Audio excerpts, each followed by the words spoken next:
അപ്പോൾ ഗൈസ് നമ്മൾ മാങ്ങ അരിയാണ്. മാങ്ങ ചെറിയ കഷ്ണങ്ങളാക്കി മുറിച്ച് കുറച്ച് മുളക് പൊടി ഉപ്പും കൂടെ പുരട്ടി അങ്ങനെ തിന്നുമ്പം ഭയങ്കര രസമാണ്. ഇതെല്ലാം മാങ്ങ കാലത്ത് മാത്രമേ മാങ്ങ തിന്നാൻ പറ്റൂ.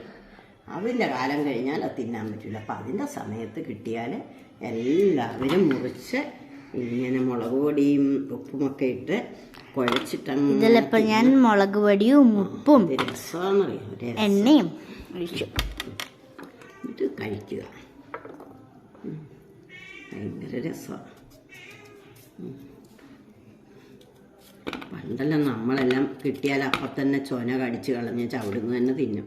പക്ഷെ ഇപ്പോഴത്തെ കുട്ടികൾക്ക് വീട്ടിൽ കൊണ്ടുവന്ന് മുറിച്ച് മുളക് പൊടിയും നമ്മൾ ഒരു തുള്ളി ഉപ്പുണ്ടെങ്കിൽ കഴുകൂലേ അമ്മ?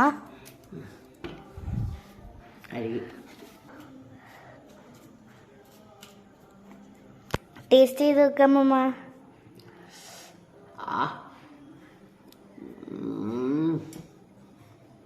സൂപ്പർ. ചച്ചാ